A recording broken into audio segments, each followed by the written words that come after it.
Okay, good afternoon to all of you. I am very happy to welcome you all for the last session of our FDP on Industry 4.0. Today we have with us Mr. P.B. Sunil Kumar, Technical Director of Axons Technologies Private Limited. So I welcome you, sir, to our FDP. I also welcome Dr. L. Ramesh, who is the Dean of Events and Research Publications of Dr. MGR Education and Research Institute, who has consented to be the chief guest for the valedictory function. Welcome you, sir, Dr. Ramesh. Thank you. So I also welcome all the participants from various universities across the country for the last session. So without the cooperation of the participants, we could not have done successfully this program. So all these sessions went on well. So this is the last session. So I welcome once again all the participants for the FDP, and I request the participants to keep your mic and video in mute, and when you want to talk at the end, if you want to tell any feedback or any questions, that time we will give the time. You can just unmute and talk. So until then, during the presentation, you are not supposed to keep your microphone and also the video on. Okay, and also please do not go to any presentation mode. Okay, that will affect the presentation. So with these instructions, I request Dr. J. Jaiseelan to introduce the resource person of today, Mr. P.B. Sunil Kumar. So over to Dr. Jaiseelan. Thank you, sir. I am privileged to introduce the profile of today's speaker, Mr. Sunil Kumar PB. He has got 21 plus years of experience in CAD and PLM domain. He has got 10 plus years of experience in pre-sales, consulting, training, administration, implementation and support. He has got 7 plus years of experience in projects and delivery management. He has formerly worked in GE Bangalore and PTC and Siemens PLM software. He has got sound techno-functional knowledge of enterprise applications such as PTC, Windchill PLM, Siemens Teamcenter PLM, and he is a technical account manager for major automobile and aerospace accounts across India, providing technology roadmap for such customers. Currently, he is the director of Axons Technologies Private Limited, which has partnered with PTC. They were into projects, services, software sales, training and organization. He is also an expert in augmented reality domain. With this brief introduction, we welcome you, sir, for delivering today's presentation. Welcome, sir.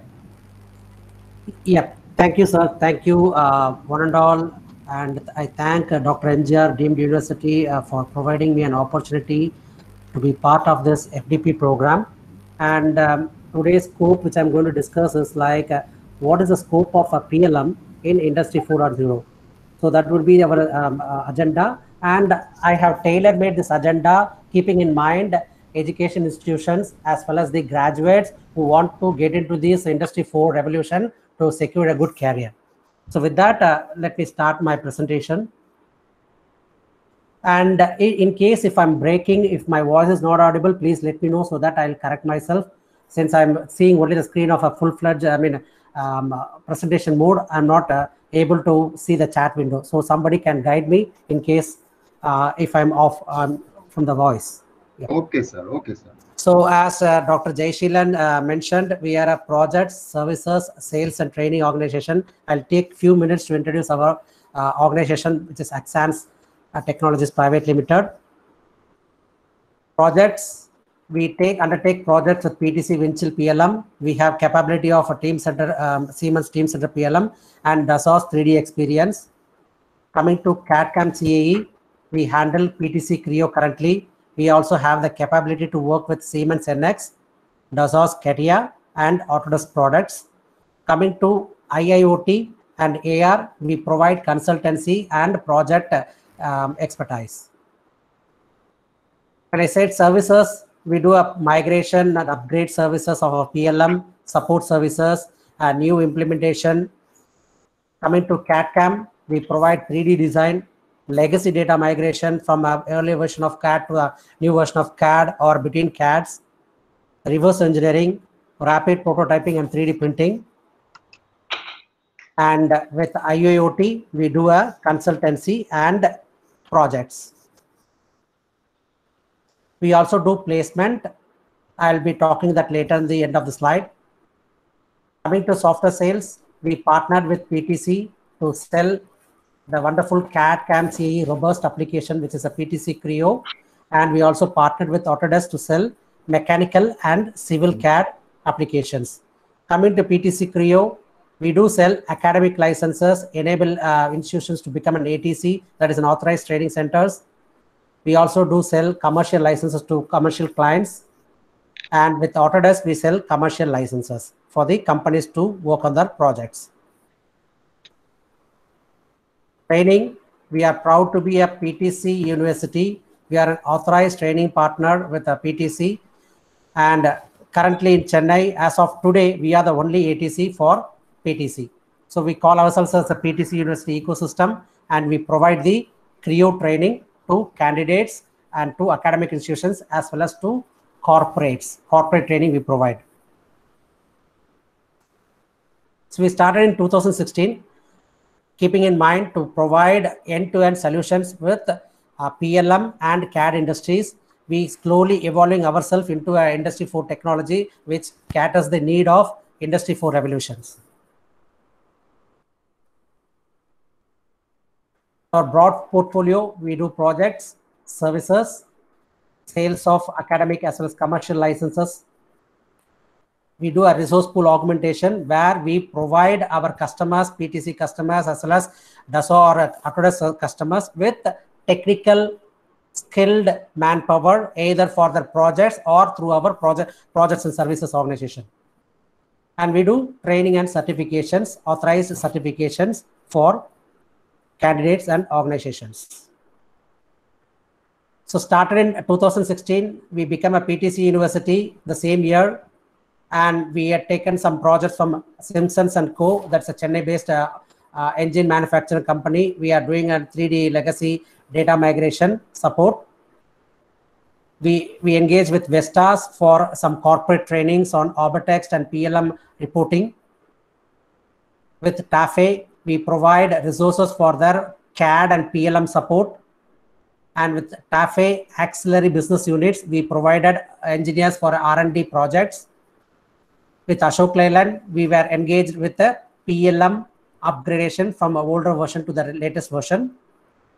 And with PTC, we became a value-added reseller with which we are able to sell the commercial and academic licenses. And in 2020, Jan, we tied up with Autodesk to sell Autodesk mechanical and civil related softwares. So this is our brief milestone and history.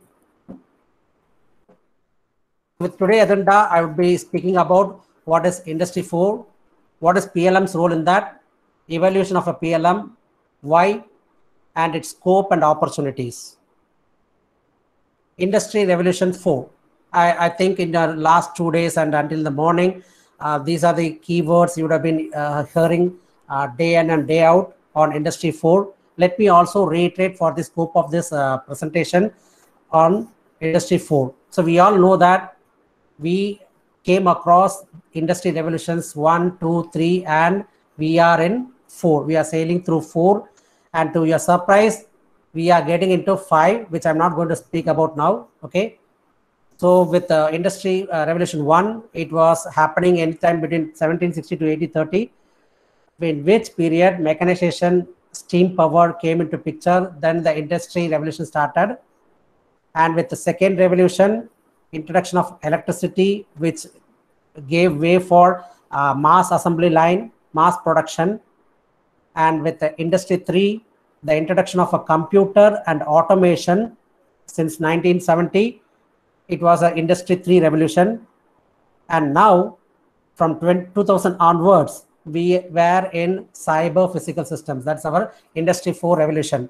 But in between 3 and 4, there was 3.5 Industry Revolution, which was nothing but offshoring of production to low cost economics. So that's how we got into companies which invested in India for manufacturing their components. A company, an American company or a Korean company, to sell the vehicles, they also put a plant here, and we also outsourced our hardware and software development to outside the world. So the globalization came into picture. So that was a 3.5 interim between 3 and 4. Now we are in a cyber physical systems. Let's see what is that. We know physical world, we know digital world. That makes smart digital twin. Let's see what is that. So industry 4 is nothing but a smart connected products. Okay, we are talking about smart connected products through industry 4. So we know that merging of or overlapping a digital world with a physical world, we are able to provide this industry 4 solution. Say, take an example of a aircraft engine. So on the left side, you have this engine, which is a physical product, and the right side, we have a digital twin of the product, which has attributes such as a CAD model, FMEA model, FEA model, its history, operational history, manufacturing history, and all statistical data. So put together, they are the cyber physical systems. So we are into that world where we are creating a digital prototype, we are simulating, and we are working with the digital prototype before we get into the actual production. So take a simple use case of a smart connected products. You can see a product that is a tractor here. Okay, so it was a product.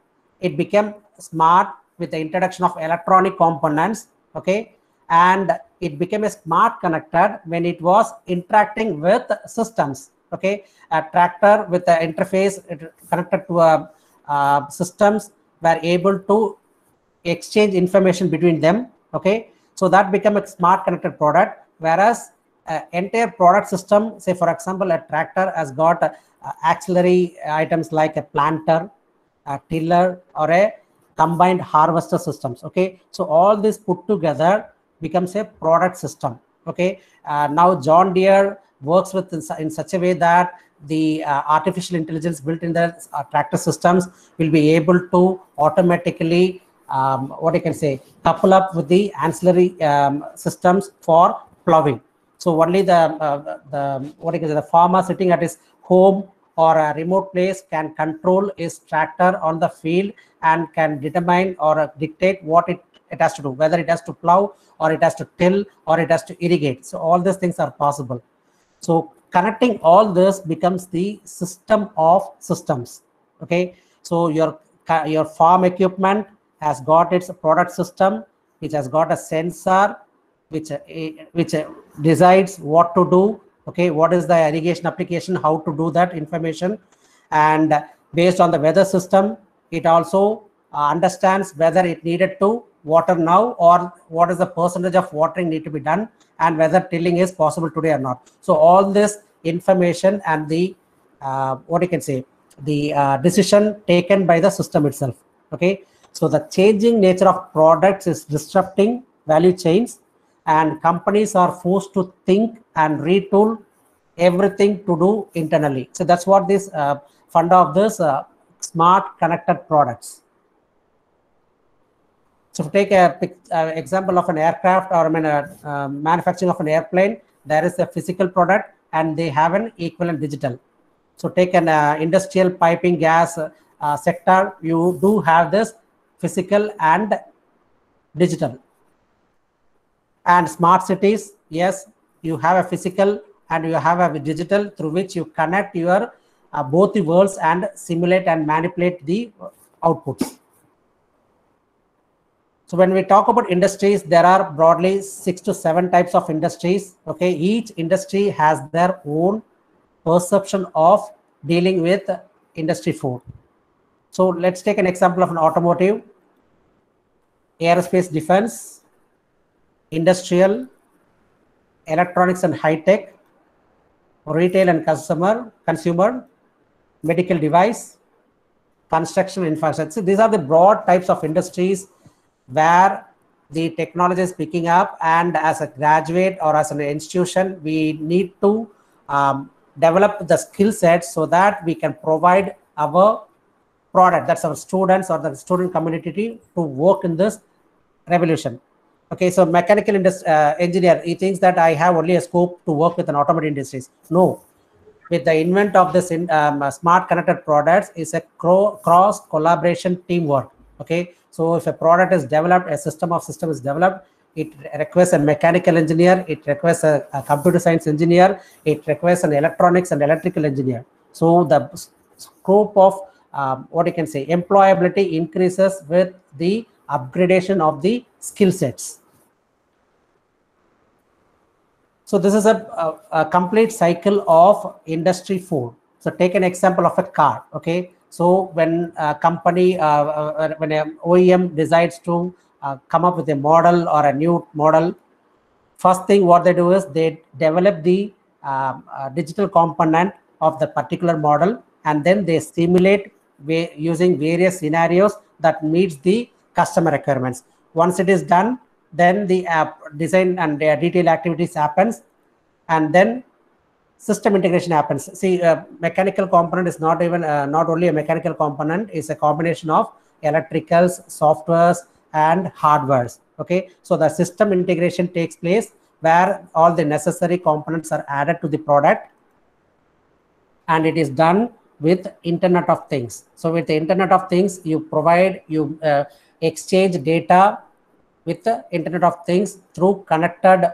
hardwares and platforms for softwares, designing those application interactions. So when you put on Internet of Things through cloud, you need to have a proper cyber security.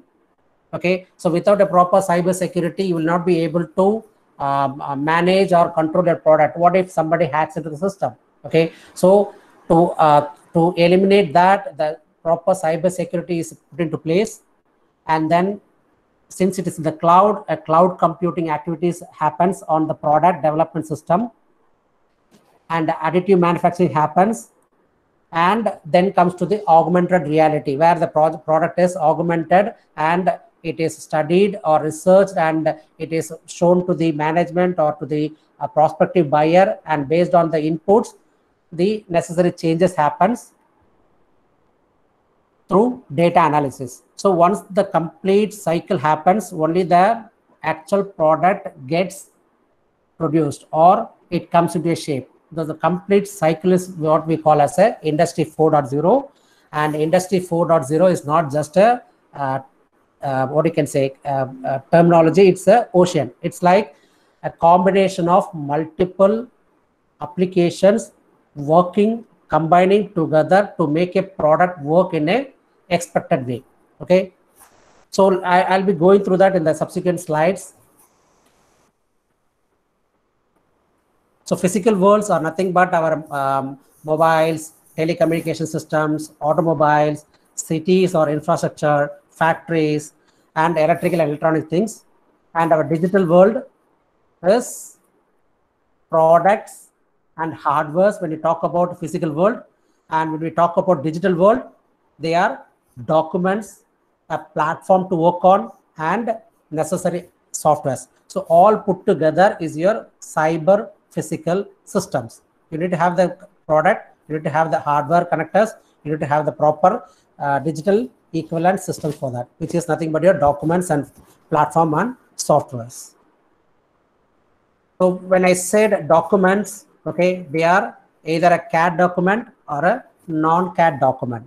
Okay, so CAD document are the contribution from the R&D engineers, design and development engineers, where they form the form, fit, and function of the product, expected product through using some CAD applications. Okay, so either they are part of an organization or an extended collaboration, like they can be a supplier. Some designs can be outsourced, which can be designed outside the OEM, and the design can be shared with the OEM, where the collaboration happens.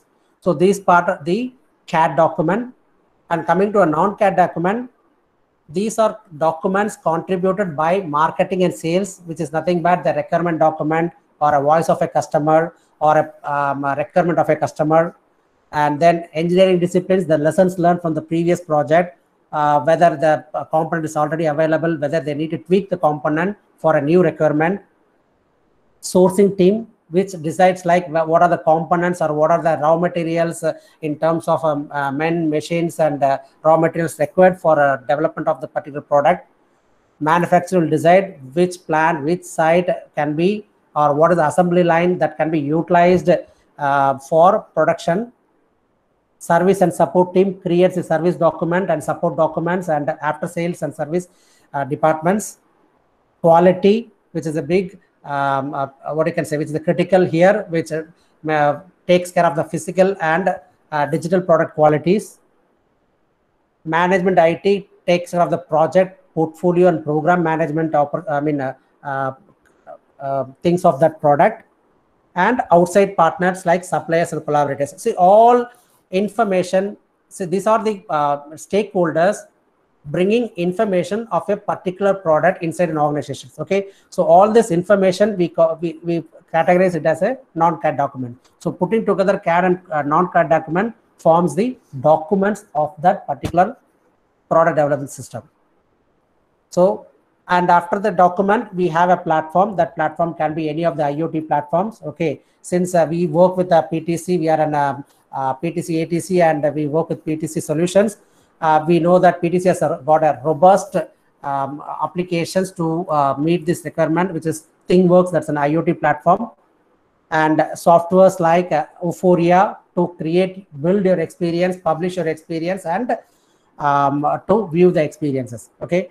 So all this put together, so the documents or hardware information or software information, platform, all this needs input and output. Okay, so the input and output should come from a backbone that is nothing but your enterprise software that's spread across the product development system. So this enterprise software is nothing but your single source of information, or we call it as a single source of truth, where we take this information and this information passes through all the cross teams or collaboration teams to work on a product development. And that's what we are going to speak about: product lifecycle management, PLM tool, a tool that's run across the enterprise application, which manages your data. That can be your CAD or non-CAD data, and all the applications coupled put together, which helps to come up with a product development system. So in order to optimize Industry 4 process, one need to have a strong product development system that offers the best of breed applications working well together. So PTC is offering you the PTC Windchill PLM, which meets the requirements of an organization. So cyber physical systems is a combination of your computation, communication, and control of your information, through which you derive the cyber physical systems. So as I said, to achieve this cyber physical systems, you need to have an augmented reality, you need to have an industrial Internet of Things, you need to have a strong CAD, and then a PLM that holds the complete data of your product. Any questions until now? Okay. Shall I proceed? Sir, you proceed. Yeah, thank you. So what kind of product data transform? If you see that Internet of Things, we are talking about digital physical worlds combined, right? So as I mentioned earlier, the product is not a product now, it is a system of systems. It graduated or matured over a period of time, becoming a smart product, a smart connected product, and then become a system of systems. So the convergence of the physical and digital worlds driven by smart connected products and Internet of Things is opening up new business models for product companies. So every company is chasing this dream to be an Industry 4 ready, to make their things faster to meet the client requirements. If a company is launching a model, or if a company is launching a product, okay, it has to be faster in the market with a lean product development cycle. Okay, only then they can take their large market share. Otherwise, the competitor will come into the picture and he will take the chunk of the profit. So any companies, if you see, they will be in this race of coming up with new product with a strong product development systems. So companies, they have to think like, what are the capabilities they need to pursue, what is the functionality, whether they would have to have an open or closed system, what data to capture, what is the input, what is the output, input from the customer, what is the requirement is, how to meet the requirements, how to what you can say, safeguard your data, protect your IP. Okay, and all this put together will help you to transform your data into a industry 4 standard.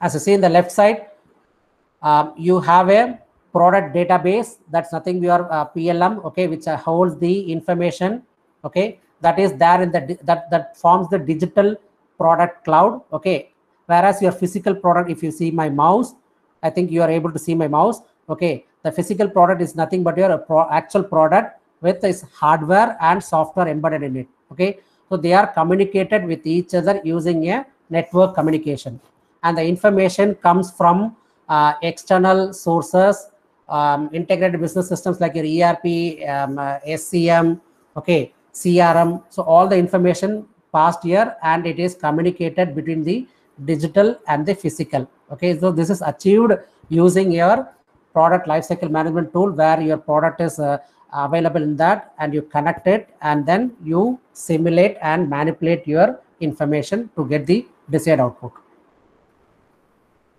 So I'll run through a couple of videos on what is IoT and how it works and what is AR. If the audio is little less or it's not audible, watch the content. It is self-explanatory. Okay, and at the end, if you I can explain about that.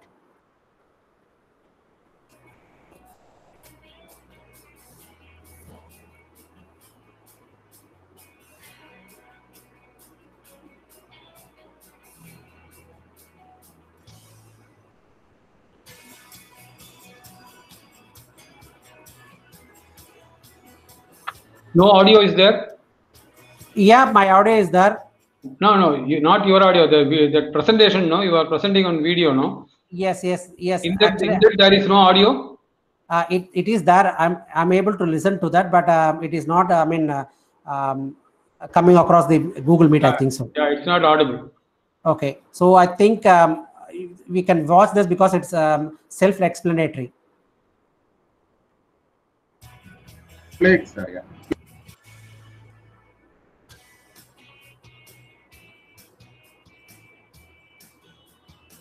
So what it says is the healthcare industry, it is, since we are connected, smart, a patient who needs a medical emergency through his gadget that is there in his wristwatch, communicate to the hospital, so that a hospital arranges the quick emergency medical care for that particular patient.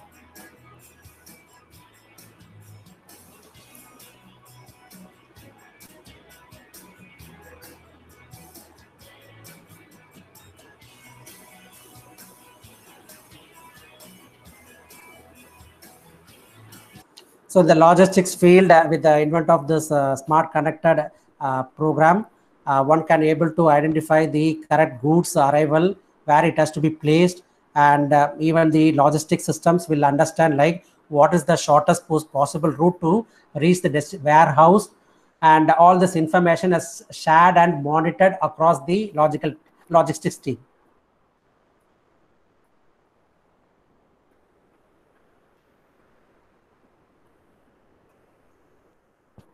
I'm playing the next video like how IoT works.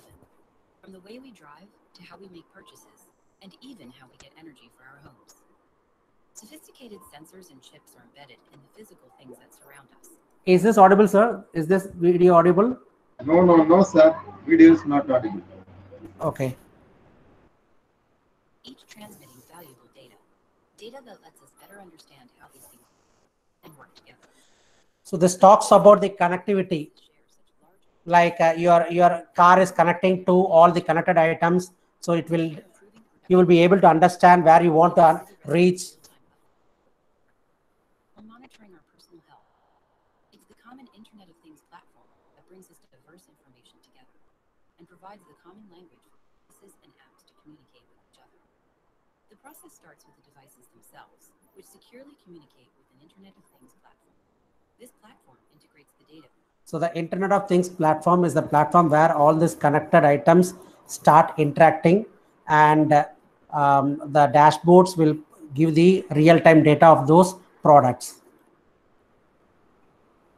I think I'll skip this video because I mean without the audio, okay, that does not make any sense. So I'll go to the slides, and if we have time at the end, I'll come back to the video and I'll be able to speak on that. Is that okay, sir? That is better, sir. Yeah.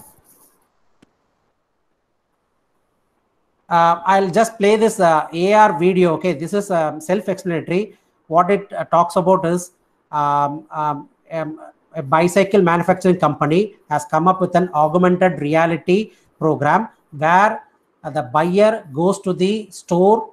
Okay, he sees for a model. If the model is not available, he takes the augmented reality help. He configures his model, and then within a week's time, he gets the delivery of the model. So that's what the video shows. It's interesting. Let me play this alone.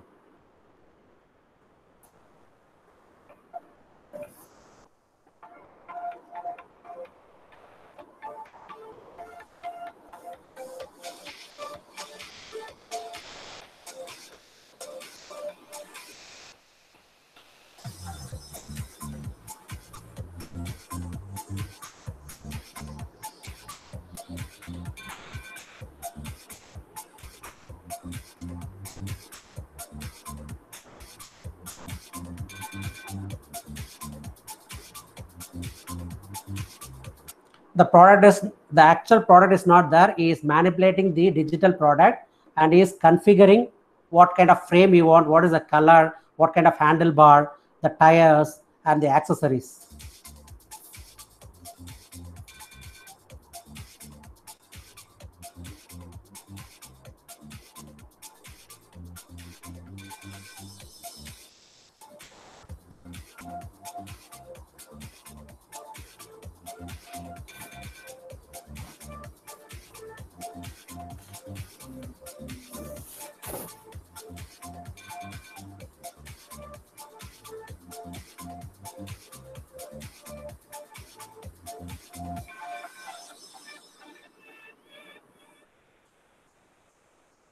So this person walks out of the showroom after a week's time with the desired model of his choice.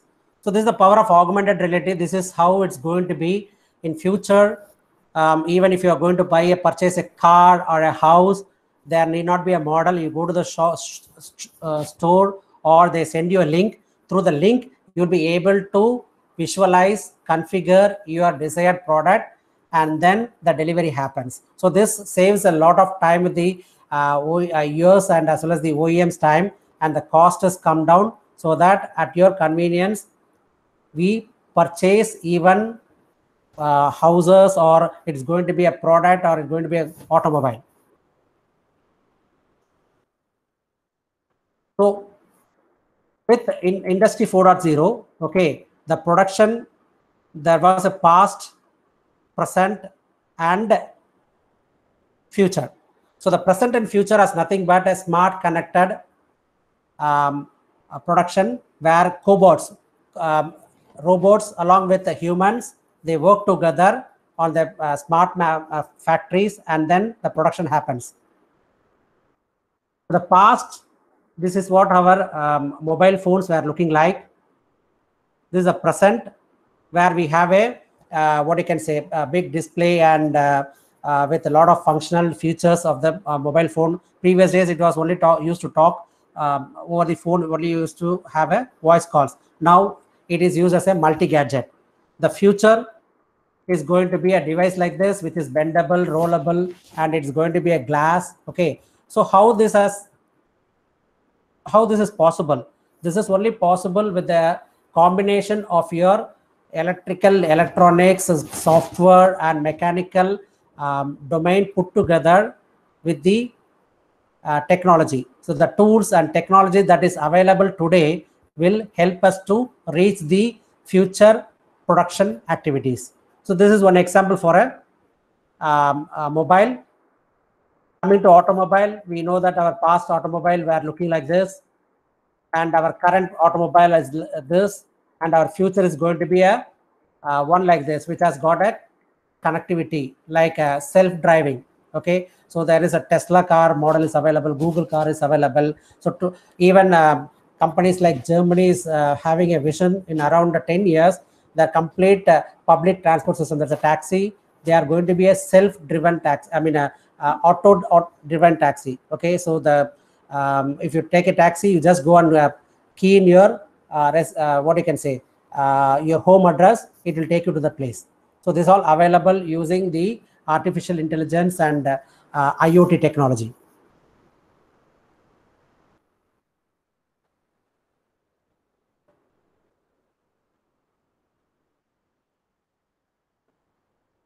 Coming to cities, the past and the present and future is going to be your smart city. So all the components like your electricity, your water management, your sewage management, so all this is going to be connected and it is going to be efficiently managed. So every architect companies or every government is working towards on successfully implementing the smart cities per every city. Okay, so these are the opportunities for young graduates. When they pick up their skill sets in the technology, they will be able to be part of this development programs. And manufacturing industry, past, present, and future is going to be automated with the help of Industry 4.0, with the connectivity. Robots will work self.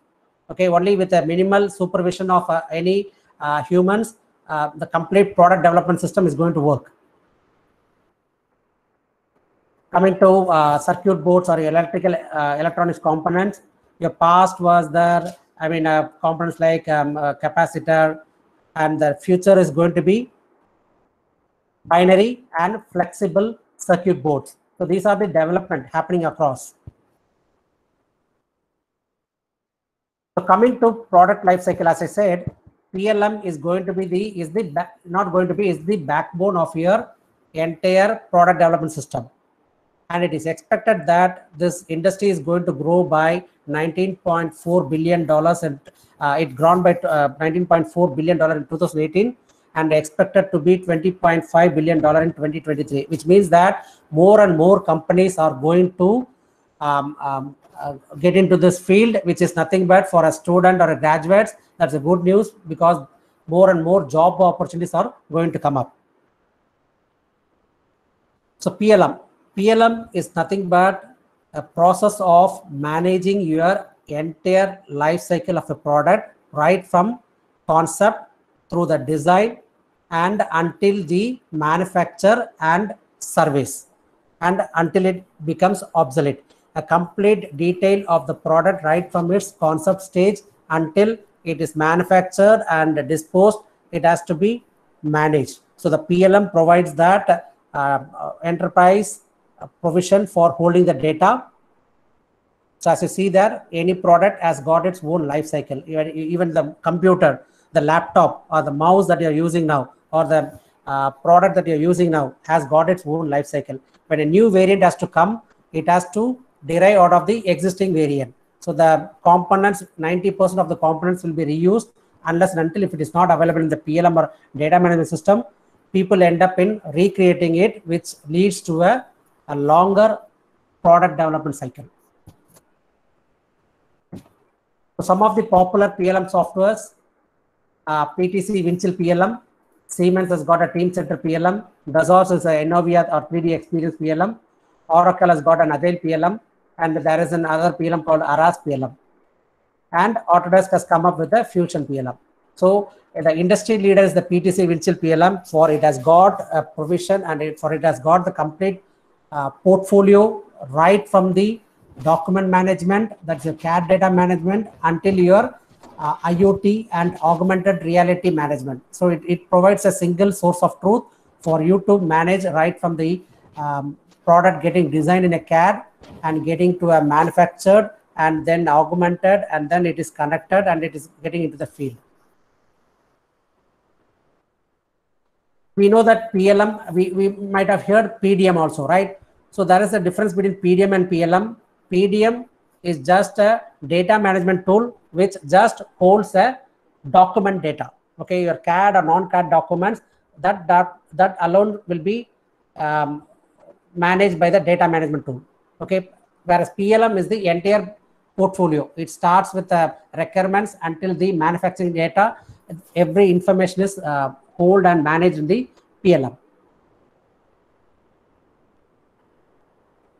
On the right side, if you see the document management or a component management, a configuration management, all forms the part of the PDM, along with your manufacturing or workflows and quality and ThingWorx IoT platform. So all this put together, it brings a holistic view of your PLM system. There is something called ERP. ERP is to hold your transactional information or your HR and what you can say, material information. So any companies, they do have the PLM and ERP. Sir, sorry for the interruption, sir. Sir, yeah. There is a presentation from your side. Yep. Yes, sir. There is no presentation from your side. Presentation screen is not there. Okay, let me see. Okay, yeah.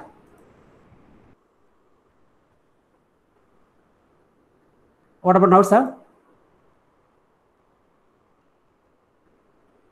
Yeah, now it's okay, sir. You can go to F5 presentation mode. Yeah. Full screen. Yeah. Now it's fine. Now it's fine. Yeah, ERP is mainly used for manufacturing resource planning, HR, purchasing, inventory management. So typically any companies, they do have the PLM and ERP and connected, and then the information from PLM to ERP and ERP to PLM will be bidirectionally transferred. So when I said PLM is a breadth of tools, products, the life cycle. So when a concept, what is the concept? Concept is like ideas for fuel innovation, what the market wants, how to manufacture it, whether it is feasible or non-feasible, what is a better idea to produce. So all this forms the part of a concept. Once the concept is agreed between the cross teams, then the actual design process come into picture, like what CAD tool, what is the configuration of the product, how to design it, for a manufacturing. So all this comes into picture, and then a prototype is created, and that information of prototype testing simulation is captured, and once it is felt satisfied, then the production of the product starts. So the production can be like in-house production or outsourced production. It can happen in multiple places. See, the production and production bill of material, that's the manufacturing bill of material, and an engineering bill of material should be seamlessly synchronized. Okay, because then engineer or R&D team that works on the product will have their own bill of material, which transferred to the manufacturing team, where they add the manufacturing information, like what is the sequence or what is the plant it is getting manufactured. Okay, so all this data put together is forming your bill of material. That's your manufacturing bill of material. Only when it is synchronized, if any changes happening on the engineering side, is communicated to the manufacturing side, and if any changes need to be communicated from the manufacturing side, will be seamlessly transferred to your engineering side. And then the product is produced, and it comes to the market, and that becomes the history. And once that life cycle is ended, it becomes obsolete and the new model comes. So this forms the complete life cycle of a product, and the complete information is stored inside this PLM. Why? For example, a product is delivered to a customer. Okay, some failure is occurred on the customer end. So if the failure is occurred, it has to be communicated to the OEM, and with the help of the PLM tool, they'll be able to understand which part is failing, and what are the test results, what are the simulation results, whether it is passed, if it has passed, why it has failed. So all this root cause analysis happens, and then quickly they'll be able to rectify the problem, and it will be released. So a life cycle history is most important. As I said, voice of the customer is captured, and then it is defined, and what the tool that which kind of tool or what kind of environment needed to design it will be what you can say assigned, and then comes like how to manufacturing it, how to test it, how to simulate it, and then managing resources, when and where. So the left side, from the voice of the customer until manufacturing, forms the PLM part, and execution forms the ERP part. So PLM is how a company strategizes like making money, and the ERP side, it will be like a managing money. So that is the reason people or companies are investing on PLM softwares to make money out of it, which is nothing but your efficient product development system. PLM helps a company organization to boost their innovation with following the right compliance, and it helps them to come down with the complexity and cost. So your collaborative product design, that's a PDM, forms the center of your PLM process, where the customer needs, the requirements, or the other information flows in. That information also comes from your CRM tool. Your structure or product structure, document management, engineering change management, all these are managed inside the tool.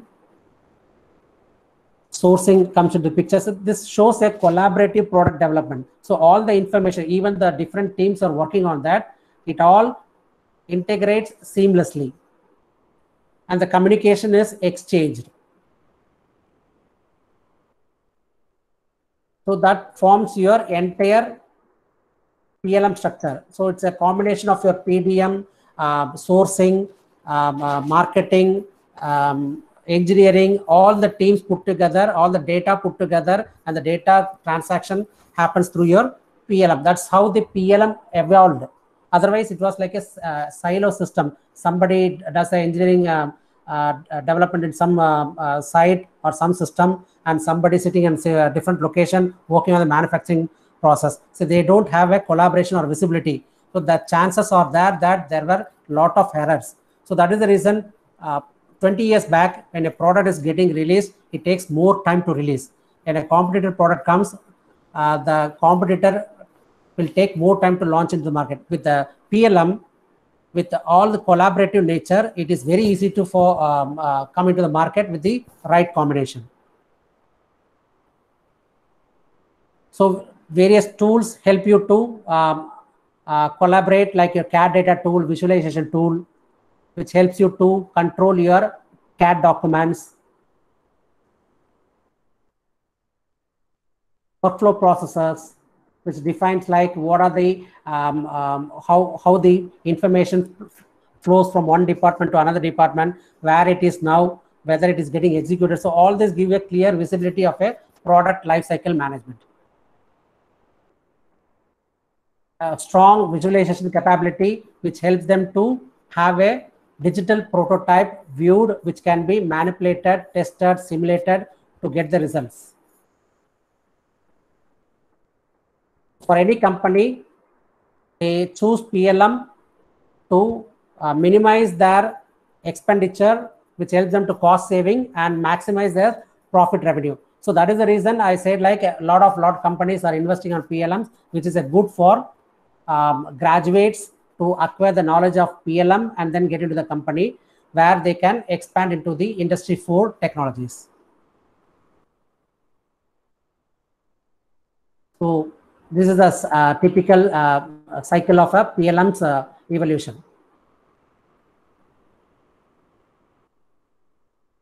Benefits: reduced time to market, it reduces waste, it helps to quickly identify potential sales. So these are the various benefits of a PLM. So for PLM, what are the models of the capabilities of PLM? It has to manage bill of material, it has to manage change and configuration management, manufacturing process management, model-based system engineering, product data management. So all these are various tools or modules utilized in PLM. In the next slides, I'll be able to clearly map what is that these models are capable of. So when I say the product development process, it starts with planning, concept, design, validate, produce, and then support. If you take typically any organization, any companies, okay, when they want to develop a product, these are the stages of a product from concept till production and support. And on the left side, what you see is the organization, okay, a management organization, sales and marketing organization, engineering organization, sourcing, manufacturing service. So broadly 6 organizations work together to arrive the product development. So what is the function of a management? They take care of the program management, project management, portfolio management, and regulatory compliance. The product has to be compliance with different geography. The compliance in India will be different in the US, or the compliance followed in the US will be different in India. So all this information should be associated with their product. Change and configuration management is another part of a management team. So if you take the project program management, it span across from plan until support stage. So if you take a change and configuration management, it starts with the concept and it will be there until support. So these are the life cycle of this objective. A product undergoing changes, it can happen in concept stage also, it can happen in the design stage also, or at the time of production also, it can encounter a change due to manufacturing feasibilities. Okay, so the PLM helps you to manage all this information. Coming to the sales and marketing, what is their role in the PLM? They do a proposal response, RFQ, RFX, okay, customers request. They get a request, they come to the company and they do a meeting, and then they define that requirements. So based on the requirements, that other team will work on coming up with the variants or configurations. So capturing requirements and the proposal response are the duties of a sales and marketing. It ranges from plan to design when it is a proposal, and if once the proposal is accepted, the requirement capture and management happens from concept until validate scale. Engineering, where all our engineers, mechanical engineers will be part of this team, where they are involved in the concept development, detailed designing, system integration, variant design and generation, design outsourcing. So if you see, concept development ranges from plan until concept. Detailed design is the phase where the design of the product happens. System designs will happen in the concept as well as the design stage. So in a nutshell, if you take an engineering department of an organization, these are the various process landscape that they are working on. Sourcing team will work on the sourcing of the components. It starts with the concept until validation, and component and supplier management is throughout the product's life cycle. Manufacturing team will work on the manufacturing process management. Their involvement is also from the later stages of concept until production. They design the bill of material for manufacturing, plant, all this information. So they also take responsibility for the tool design and manufacture of a component.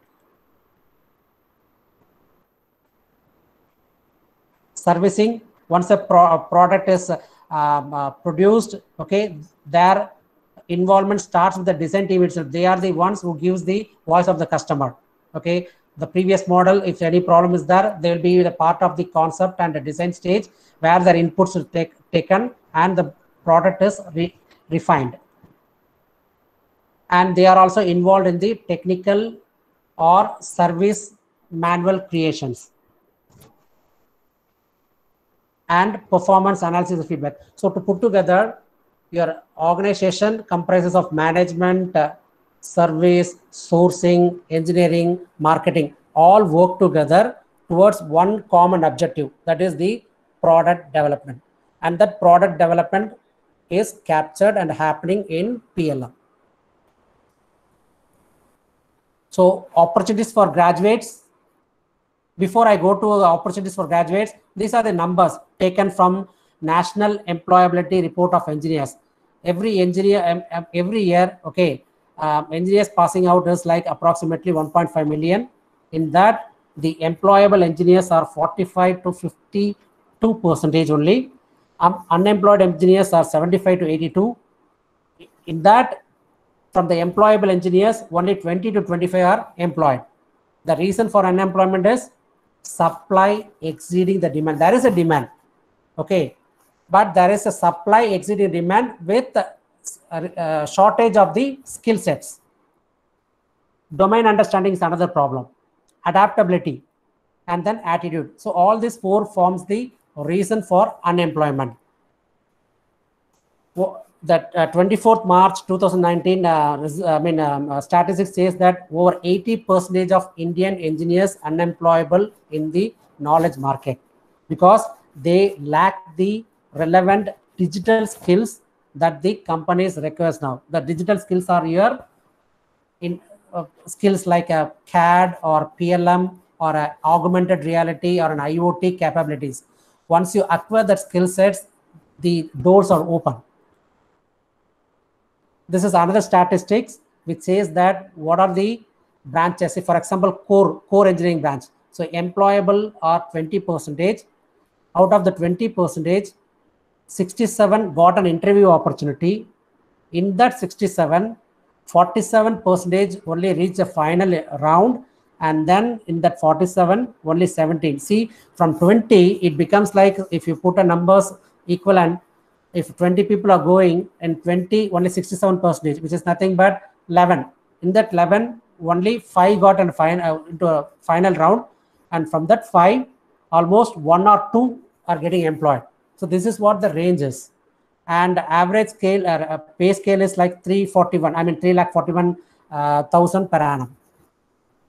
So this gives a clear picture like why and how that gap need to be filled. Challenges, industry related challenges. Industries today are not ready to what you can say give training. Gone are the days. So 10 years back, industry will look into a fresh graduates. They put in the probation period for 3 to 6 months, train them on the knowledge, and then put them on the job. Today, company experts like from day one, the resource has to be on a project. If not, that's a loss for the project. So that's why they look upon a graduates or an institutions with skill sets, readily available skill sets, so that they can be molded with a shorter period of time. And framework. So our framework should be such a way that we need to make our engineers employable. So 91% of Indian employees feel that their skill sets will be obsolete in the next 5 years, which means that like doctors, like lawyers, so they keep on reading daily, they keep on updating their skill sets over a period of time. Only when engineers, what we think is like once we come out of our engineering colleges, that's it. We get into a job, we need not update. With this, we can survive for next 50 years. No, every 5 years, you become an obsolete. If you want to stand up in the market, you need to upgrade your skill sets, which is relevant in the industry. Only then you can sustain in the field. Our role, we form the pivot connecting between IT-enabled services to core industries to institutions or a graduate or a professionals. We connect these 3 industries. We help our customers to get skilled resources. We help institutions to prepare their graduates to get employability, and we help the core industries by providing projects and services and training. So tools need to be, what are the tools? We can say that we are saying that Industry 4 and digital world and all the things, but it has to come down to some tools, right? How do I get into that level? Only when I learn specific tools, I'll be able to get into that level. So the tools are like, you need to understand that digital product development, that's digital designing, that's a CAD tool. Okay, so PTC has got the CAD/CAM CAE tool, that's a Creo. The Windchill, that's a PTC PLM, is the Windchill PLM. IoT platform is the ThingWorx, and augmented reality platform is your Vuforia. So all these are from the PTC portfolio. And to start with, where do you start with? Do I need to jump into Vuforia now, or do I need to jump into ThingWorx? No, you need to start with the CAD. You need to start with the CAD, grow to a PLM, and then get into the IoT and AR simultaneously.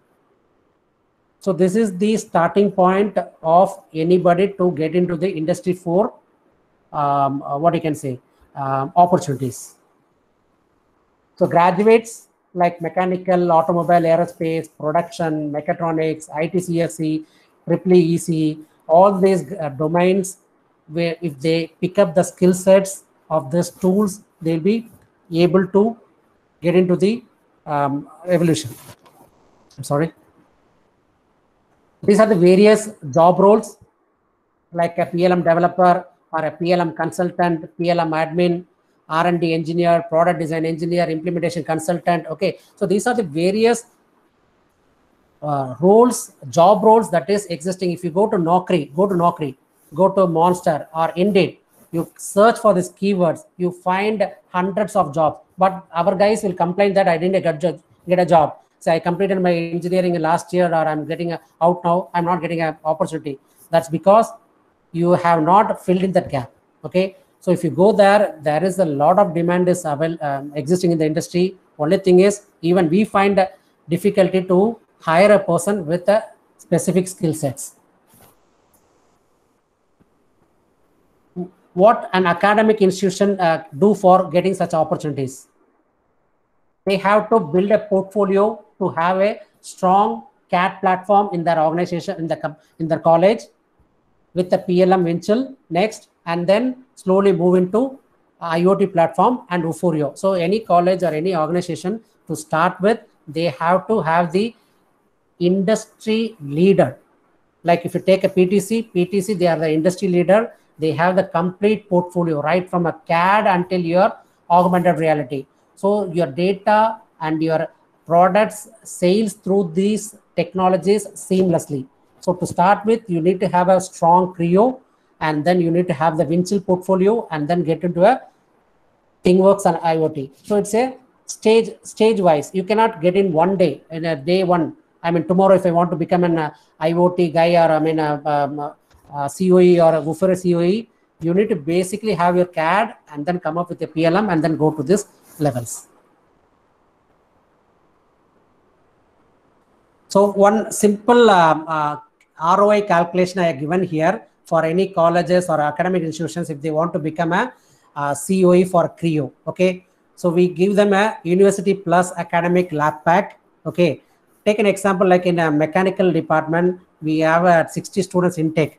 For combining second, third, and fourth year, there can be a 180 students. Okay, the investment made by a college for training the student on the tool will become like around approximately 800 rupees. So the cost of ownership per student per year is just an 800 rupees. Okay, so if you have an automobile team, I mean a department and production team or mechatronics team combined together, your cost of ownership will come down. Why I'm saying it is like today education institutions, I mean, they should be able to get this technology and then make their engineers, what you can say, add the skill sets and get employed. But even when they do that, they get visibility across domains. The companies, see, if I go and say a company saying that, hey, this X college has got a center of excellence in this field and their engineers are, I mean, capable. So when one company start coming to a college and when they see the output it's spread across, and the colleges need not worry about it. They have to just educate and graduate the candidates. They get a job when they come out of the college. So any great foundation, okay, any lead to wonders, or any wonders need a great foundation and vision. Okay, only a great foundation and vision leads to wonders. As you see in the picture, a Tanjore temple, or Taj Mahal, or a China Wall, or your Sun Konark temple, all this built on a beautiful and strong foundation. Likewise, an educational institution or an organization should have a strong portfolio to make their products, that their engineers, graduates, to be a strong alumni in the coming future. So journey towards excellence begins with an initial implementation of a digital CAD solutions. With this, I wind up my presentation. I believe that I touch based with the Industry 4 and the tools that is needed for anybody who want to become a part of an Industry 4 revolution. What are the tools and how to achieve this? So with this, I wind up the presentation. Thank you, sir. HOD, sir. So thank you, sir, for your excellent presentation. Yeah, thank you, sir. Yes, sir. Yep. Yes, sir. For your excellent presentation. So you have given the important salient features of evolution of PLM in the era of Industry 4.0. It was a good presentation, and I hope all the participants would have enjoyed your presentation. So if there is any question from the participants, I think Mr. Manoj Babu can ask. Yes, sir. Thank you, sir. Sir, thank you, Ganeshan, sir. And I can say thanks to Sunil Kumar, sir, for this wonderful presentation. Sir, I'm trying to do a augmented reality. If time permits, 5 minutes, okay. I will try to do an augmented reality experience, okay, to showcase here, okay. So I just want to connect my mobile to a cloud platform, and if time permits, give me 2-3 minutes to set it up, okay, so that I can show you one live demo of augmented reality. Is that okay for you? Okay, sir. Okay, sir. Okay. You want some time now? 2 to 3 minutes? Yeah, 2 to 3 minutes to set my laptop to configure to the AR environment. Augmented reality environment. Yeah. You take your time, sir. You take your time, sir. Yeah, just okay. I think meanwhile, I think we can have the valedictory address. Can we have? Yeah. So I think let him take some 3 to 4 minutes time.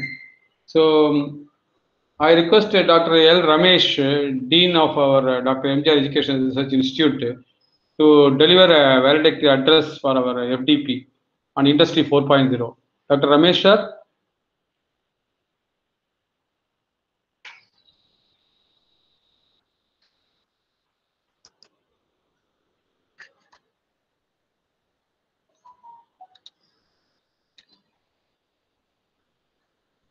Dr. Ramesh, you are available?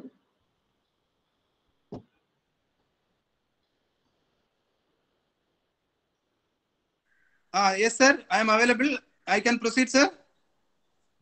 Yeah, correct. Actually, you can proceed. Because he wants to give another presentation, which will take another 5 minutes. He wants to set up something. Sir. I think you can give. Okay. So welcome. Very happy to welcome all the participants. Welcome the chief guest and welcome the department head and all the faculty members. It was good that Department of Mechanical Engineering organizing 3-day faculty development program on Industry 4.0 with a coordinator initiative from Yathiraj sir and the whole team. It was good that people are talking about Industry 5.0, but yes, our country, we are moving in the Industry 4.0. So all the information which is need to be shared to the participants is well planned, and it is planned in day 1, 2, 3, and 3. And I hope most of the part which I gathered through our Sunil Kumar, the last speaker, it was a wonderful talk which he provided, delivered, and a lot of information he provided related to the Industry 4.0 and the opportunities, how the academic can support, how the industry can support. So it is good that because most of the participants are new to us, so I'm going to give you little address about the how our activities are taking care in our campus. So we have a association called Magic Association. It is a MGR Association for Great Innovative Creators. So through that association, under that umbrella, all the department associations are connected. Maybe medical, dental, physio, nursing, engineering and technology. All the engineering department will have separate association. Through that association, the department organizing events for students and the faculty members. And it was not only the organizing the event, so it has to be pre-planned and the execution. And the end of the execution, the event planning, how many number of events planned and how many number of events executed. Based on that, each semester there will be appreciation for the department. So like that it is going on, and it is very great that last 2 years our event execution ranking percentage is 96%. What it means, average we are organizing 300 to 325 events per semester, and out of that 95 to 96% average we are executing. So it shows that the all our thanks to all the department heads, because with them only it is possible. And the special thanks to the mechanical department, taken a lot of initiative, and one of the initiative which is taken today, and I'm happy that our Vice Chancellor ma'am inaugurated the FDP. And sir, can you switch on your video, sir? Yes, sir. Yes, sir. The video is not on. It is on only, sir. I actually I connect my network having problem. I connected in mobile. Okay, now it's okay. Okay, sir. Okay.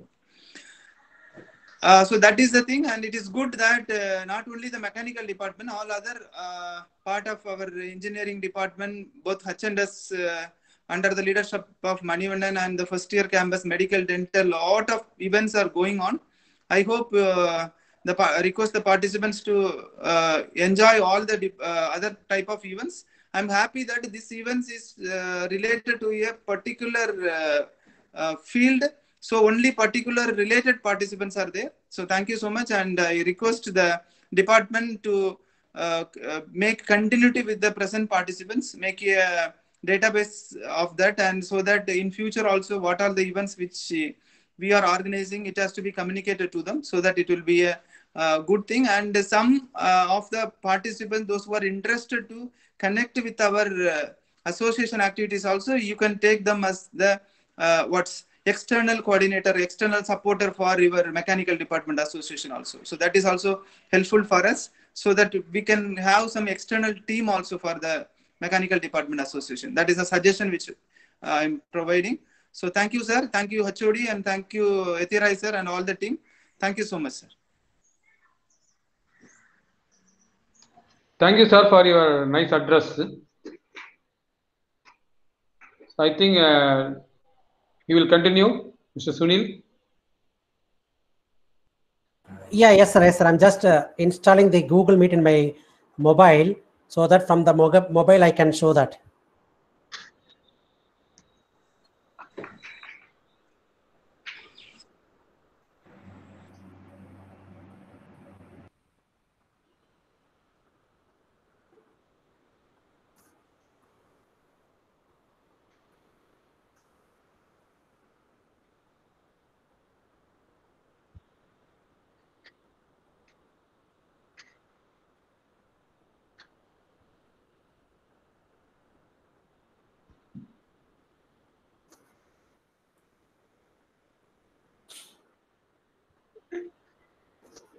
So I'm just trying to log in as another user, okay, from my mobile. That is okay, sir. That is okay. You just tell anyway you can log in. No issues. Yeah, just okay.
I need to be present, right, sir? I mean that. Yeah. Okay. Yeah, yeah. Present.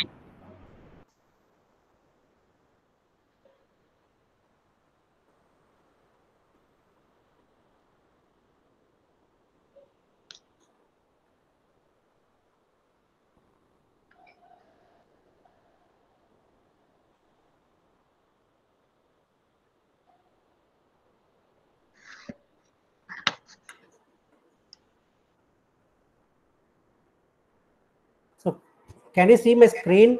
No, sir, not yet. See, I logged in as Cholan K. Okay. You're So in. can you make me as a presenter?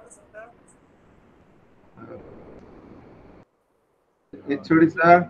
Screen we can see, sir. Cholan is available. You can pin the screen of Cholan, then it will be available to everyone. Okay. Is it viewable now? Yeah. Yes, Correct. sir. Yes, sir.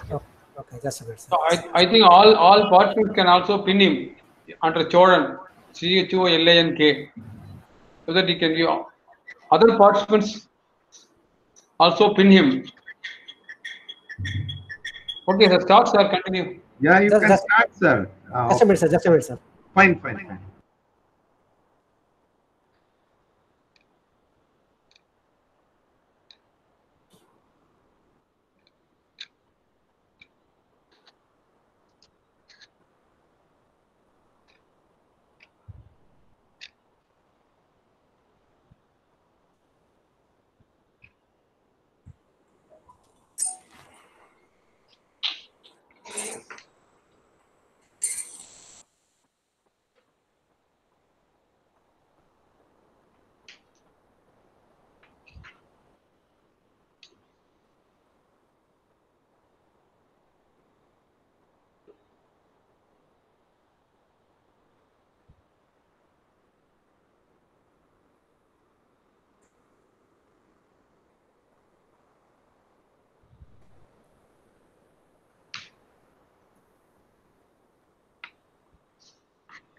So I'm just trying to.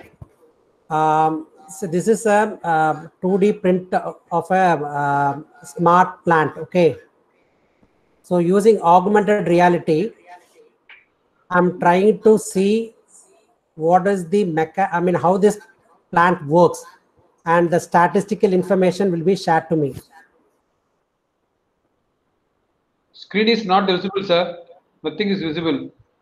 Yeah, we could not see your screen, sir. Oh, okay.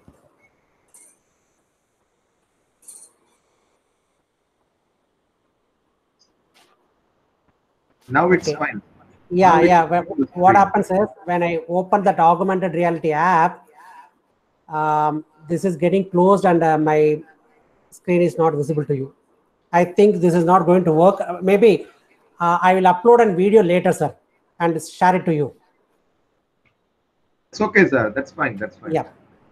So probably we can go to the question and answer session now. Yes. Mr. Manoj Babu, sir. Thank you, sir. Thank you, sir. Sir, actually, there are some questions from the audience, actually. Please, 1 second, sir. Please, 1 second.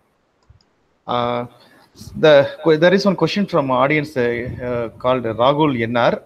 Okay. Sir, how can we relate Industry 4.0 with IoT? Okay. Good. See, Industry 4.0, as I told you, it is an enterprise. Okay. This is not like Industry 4.0 is neither a tool nor a software. It is the revolution, or it is the fundamental of smart connected product development. So Industry 4.0 is nothing but a smart connected product development. In the smart connected product development, IoT platform forms the connectivity of your product. So there is a physical product, take a car, okay, and if you want to connect it with applications for some certain objectives, okay, you do it with your Internet of Things platform. So that forms a part of your Industry 4 funda. Is that clear? Yes, yes, sir. Yes, sir. Yes, sir. Sure, sir. There is next question from Mr. Walsh Christian. His question is, what is the average training cost per employee? On training cost on? This question is like this only. What is the average training cost per employee? I think the participant think, can ask. He's available. I think he can unmute and ask the question. Participant himself. So Walsh Christian can ask his question by unmuting your mic. In that particular area, which area you want? You ask the next question, sir. Okay, sir. Let me go to the next question, sir. One participant in the name of GK is asking, a training cost is expensive. How the students could afford to become industry ready? Definitely training cost is not expensive until if you go outside. Yes, if college or academic institution is bringing inside their campus, it is not at all expensive. It is, what you can say, affordable and doable. So if you say that if you come out, same thing, if I am going to train you in my premises, definitely it is a costly. If I go to a college and if I have a tie-up with them and if I do this, that's a very less cost. I can tell you like it is cheaper than basic smartphone price. Say for example, if MI phone is costing you 5,000, it is cheaper than that. Wow, very good, sir. Thank you. The next question is from Surendra R. What are the future prospects of AR, sir, augmented reality, sir? Yeah, that's the next world. Okay, say as I mentioned, augmented reality helps you to in the businesses like say take an example of automobile. Okay, if a company want to set up a showroom, okay, today they're possibly like multiple crores. Okay, they cannot have all the costlier models of their car in the showroom. Instead of that, when they augment it, they have only one basic model of that. And if as a user, if you want to go and see the other models, you can view, experience it using augmented reality. That's one thing. Second thing, take an example of a Boeing. Okay, Boeing aircraft. Say Jet Airways in India has bought one Boeing, and due to some reasons, it has got some technical fault. Okay, and if it has to be serviced, instead of Boeing people coming from their, a different geographic location to this location, they can guide the engineer sitting in the remote place with the help of an augmented reality to do the servicing part. And for training part, say for example, you joined a company, okay, you are involved in some process development. So instead of somebody coming and training you physically, you will be given an augmented reality, facility, which will guide you, train you on your day-to-day job. That's how you pick up your skills. So the opportunities of augmented reality is span across the domain, and it is the next way of going forward. Thank you, sir. Next question from Mr. Saravanan Karthik Paramasivan. His question is, what is the difference between AR and VR? Augmented reality versus virtual reality, I think so. Excellent, excellent. We know that augmented reality, we know that virtual reality. There is something called mixed reality. Okay, there is something called reality also. So I'll let you know the difference. Virtual reality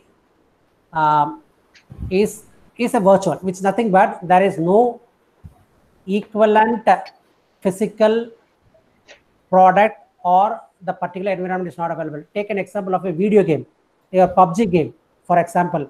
Okay, that is only a virtual.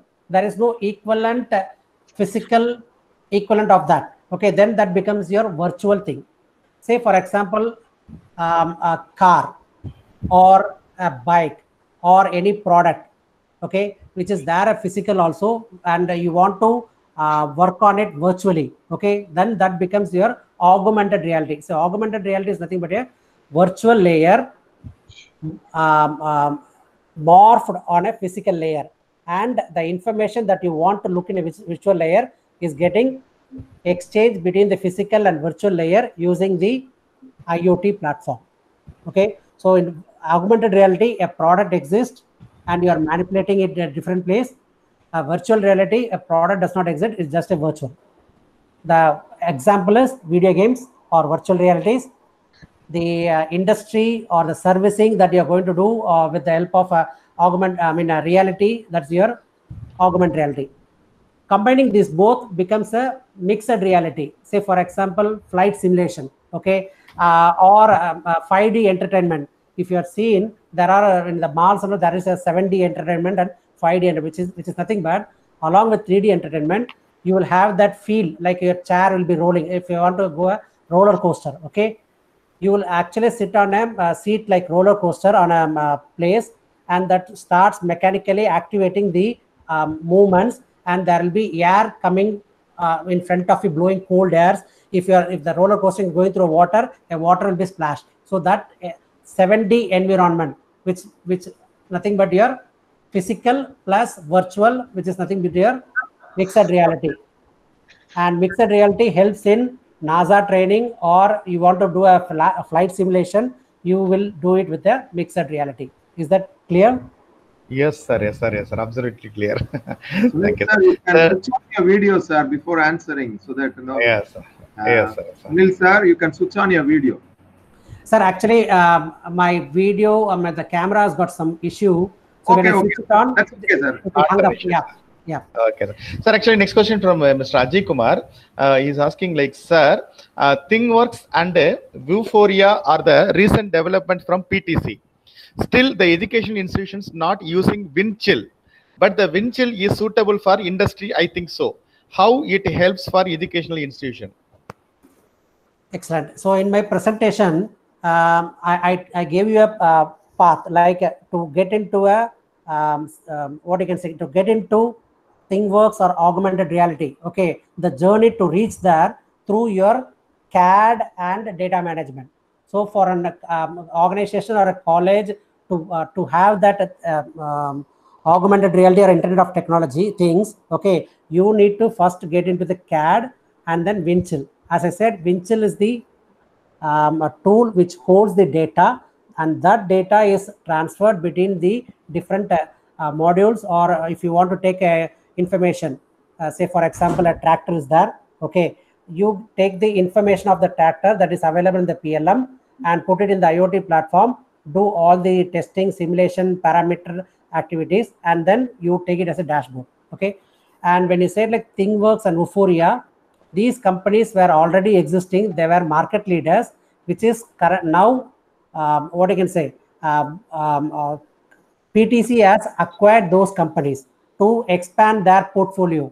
As you know, that PTC was the first company to introduce parametric modeling in CAD, and they were the first company to introduce the internet-based product data management and lifecycle management.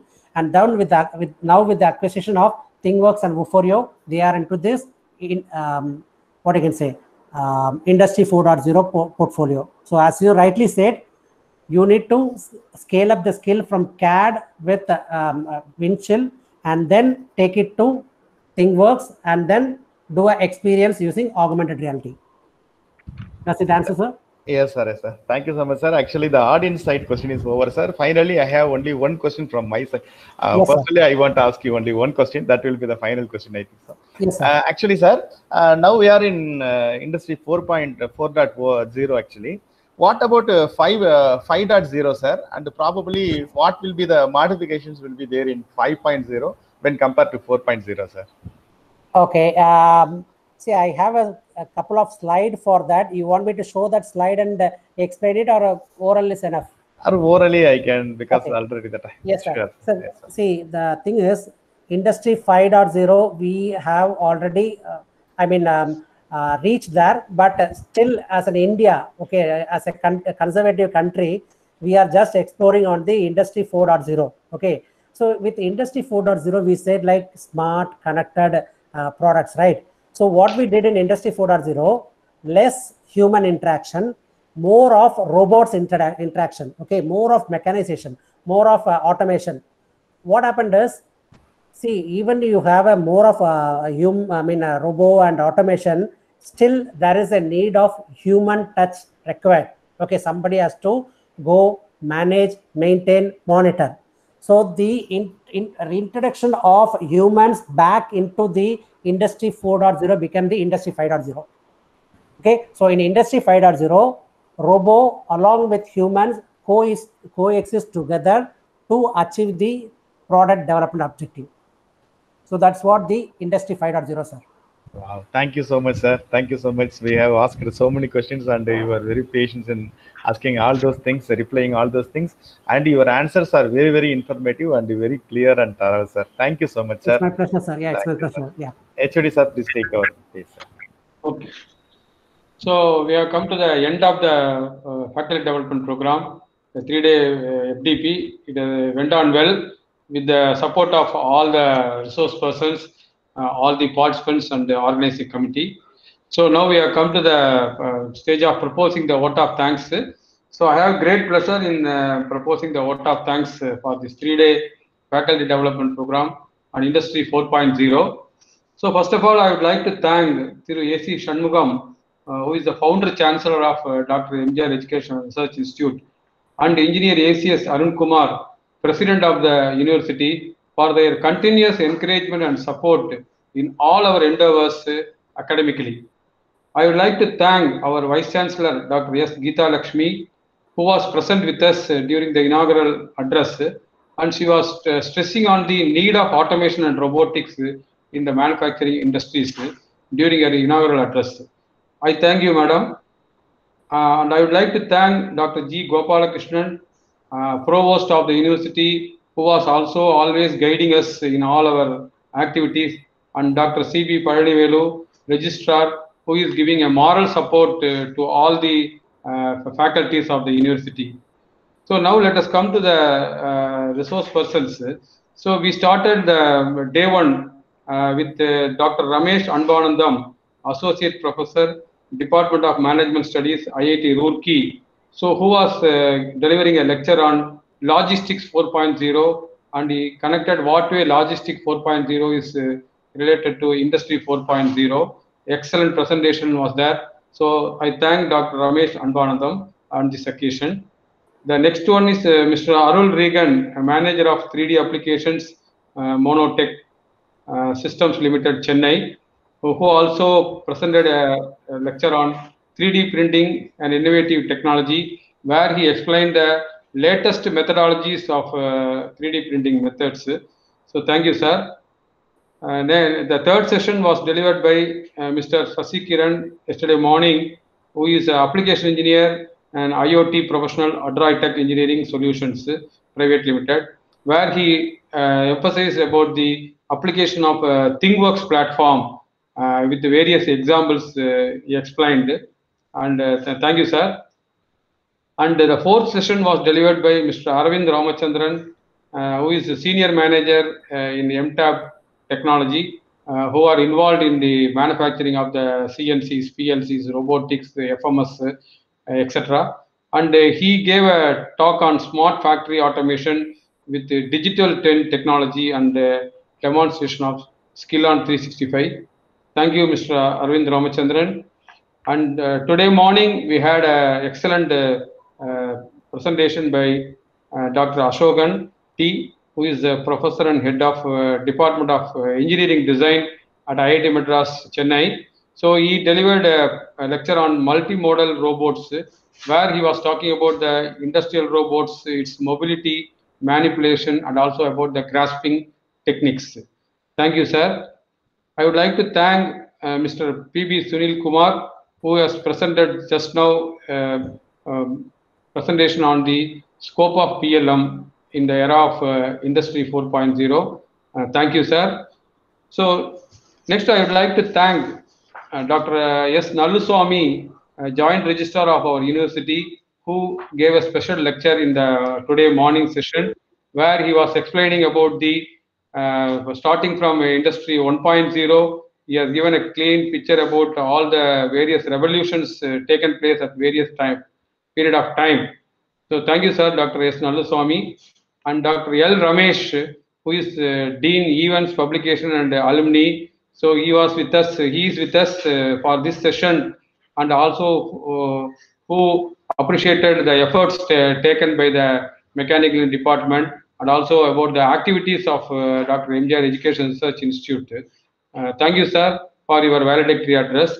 I would like to thank Dr. N. Ethiraj, who is the coordinator and who has taken a lot of efforts in coordinating with various resource persons, and he has done an excellent job. I thank you, sir, Dr. Ethiraj. And I also would like to thank all the organizing committee members, Mr. Andrew Nalayan, Mr. Jaiseelan, who are coordinating all the YouTube activities, Mr. Vinod and Mr. Sivabalan, who are giving a technical support for the live streaming of the Google Meet with YouTube. And I also would like to thank our professors, Dr. K.R. Vijay Kumar, Mrs. Bhagya Lakshmi, Mr. Manoj Babu, Dr. Jaiseelan, Mr. Raja, Mr. Sri Krishnan, Dr. K. Rajan, who are coordinating for the various activities in all the 3 days. Okay, so if I have not mentioned anybody, please excuse me. And I would also like to thank all the participants. That is more important. Without participants, nothing can happen. So without your support, nothing will become success. So I would like to thank all the participants who have participated in all the 3 days program, both maybe in Google Meet or in the YouTube. So I thank one and all. And also I would like to thank at this situation in a lighter moment, I would like to thank the COVID-19. So in a blessing, is a blessing in disguise that only because of this, we were able to arrange such a nice FDP with people from various parts of India and participants from various parts. We could easily arrange without any expense from your side or our side. Such thing will not happen in the normal days. Normal days, when we conduct the FDP, we have to arrange in our university, we have to call all of you, and you have to come to a place. So all these things has to happen. So which may not be successful like this.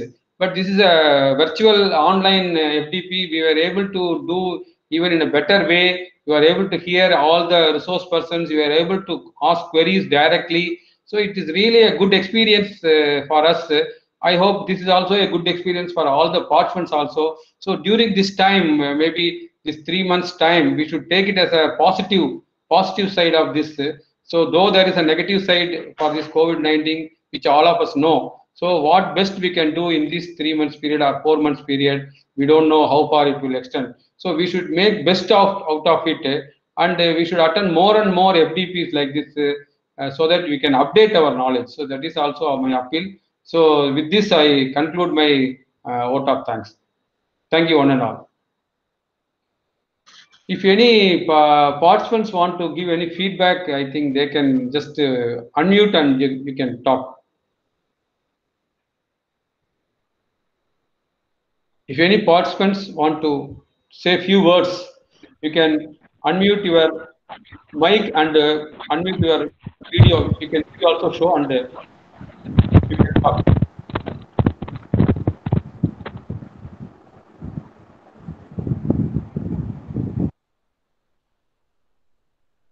You can open your video also. I think Mr. Kalyana Raman is coming. Yes, sir. I am Kalyan Raman. I am working in Thai Mugambi Polytechnic, sir. Okay. Sir, very good organization, sir. Some of the FDPs I have attended already. They are taking 6 days for completed the FDP program. So you have to take only 3 days, and both sessions are very excellent, and we can understand lot of, sir. I have updated my knowledge, sir. Okay, thank you for your feedback. Thank you, sir. Anybody else want to speak? It's an opportunity, you can come and speak. I hope all of you are faculty members in various institutions.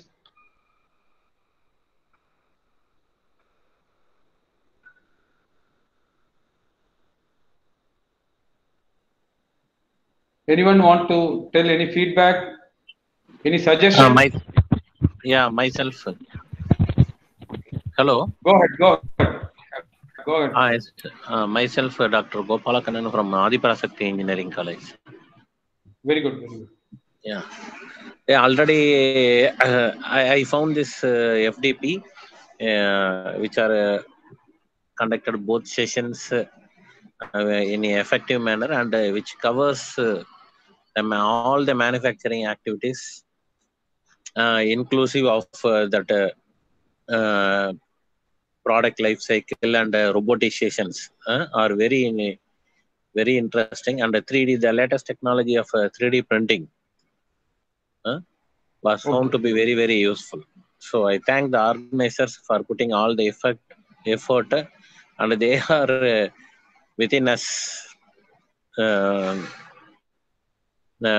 What is that, to connect in Google Meet and all? They are very supportive. So thank you, the organizers, and we expect more of a similar kind of FTBs from your department. Thank you. Okay, thank you for your feedback.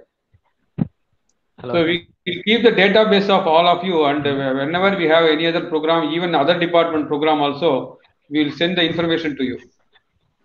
Hello, sir. Yeah, thank you. Yeah, next anybody, sir? Yeah, I'm Ashut, sir. Tell me. Sir, I'm studying final year. I was passed out. Your FTP is come by the WhatsApp. I was seeing. So I interested in the 3D printings, but the form is yes or no. They're giving full section or off section. But I interested in 4.4. What has been for industrial 4.4? I don't know. I think. So I enhanced my knowledge through your FTP conference, sir. Thank you for your management and your department, sir. So you are from which college? Panimala Engineering College, sir. Panimala. Okay, all the best. All the best for your future. Okay, sir. Okay, sir. I need a Sunil sir number. I can't. Can you get me, sir? What do you want? Future, I need a sir number that I presented. The Sunil Kumar sir number. Yeah, he will display. Sunil Kumar sir is available. You can, sir. Can you display your number and contact details so that participants can take? Yes, sir. Yes, sir. I'll do it, sir. Or you can tell the contact. I will put it in the chat window, sir. That will be fine for them. Yeah, in the chat window you can put. Yeah, everybody can take. Very good. Thank you. Thank you. Any other participants want to speak? Yes, sir. Myself, yes. Muthu. So I'm very good. Part-time students in our MGR University. Okay. So I attended this 3-day session. It's really impressive and great eye-open for a lot of students like me. So really, thank you. Impressive session, sir. Thank you. Okay, thank you for the feedback. Anyone from other institutions?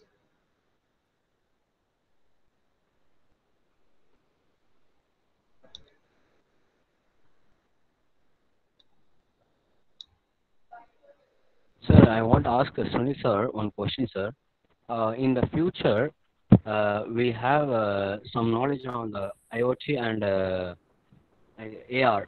What is mean by AR, sir? Hello?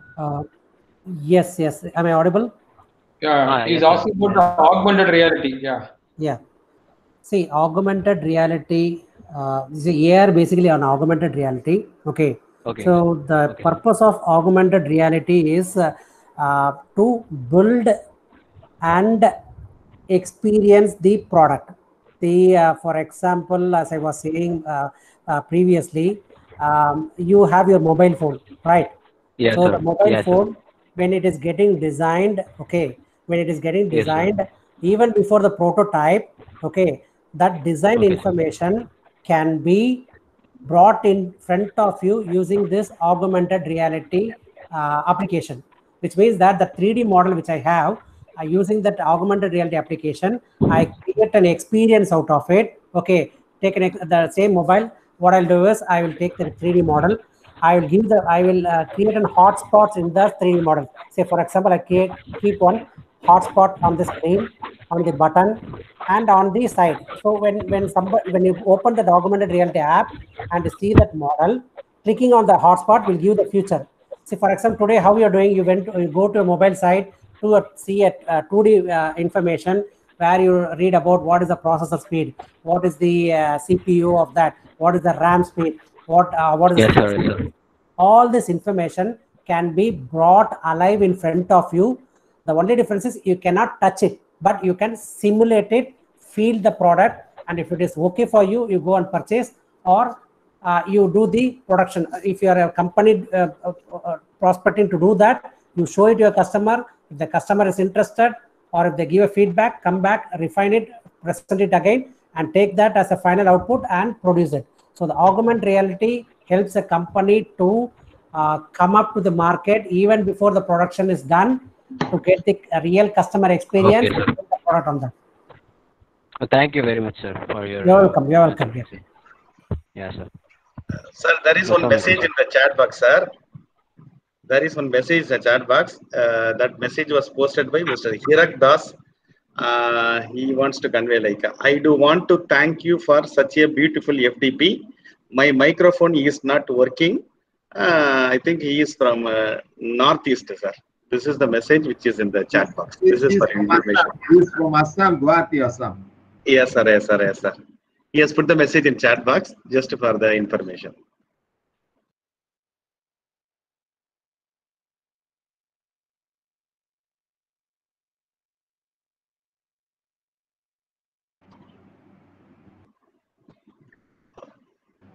HOD sir.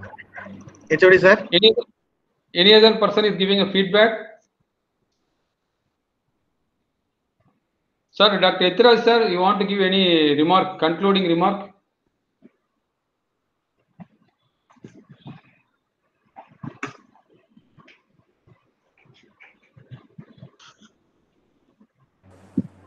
Etraj sir. No, sir, we will department wise we will talk. No problem. Enough. We can wind up this, sir. Yeah, we can wind up. Okay.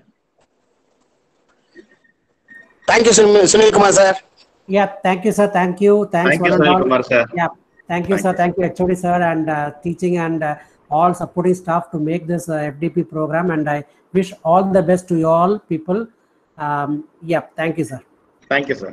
Sunil Kumar sir, thank you so much for your excellent presentation. Patiently, slowly, steadily, you took us through the presentation. Thank you so much for it.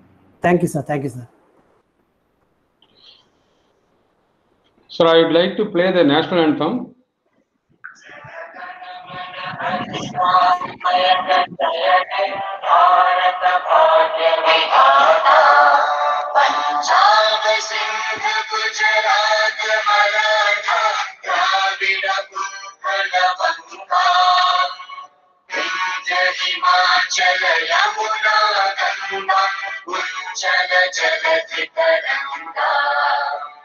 तव शुभ नामे जागे, तव शुभ आशीष मांगे, गाहे तव जय गाथा। जन गण मंगल दायक जय हे भारत भाग्य विधाता। जय हे, जय हे, जय हे, जय जय जय जय हे।